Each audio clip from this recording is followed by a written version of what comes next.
अस्सलाम वालेकुम नाज़रीन, HPS न्यूज़ में खुश आमदीद। आपको ताज़ा तरीन सूरत हाल से अपडेट करते चलें। ब्यूरो चीफ सिंध आलम खान जमाली की रिपोर्ट के मुताबिक वज़ीर आला सिंध मुराद अली शाह की ज़ेर सदारत काबीना का इजलास।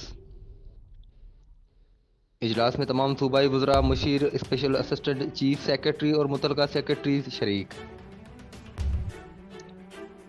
इजलास की शुरू में वज़ीर आला सिंध ने वज़रा को कहा कि अपने महकमों की तरक्याती कामों को तरजीही बुनियादों पर मुकम्मल करवाएं।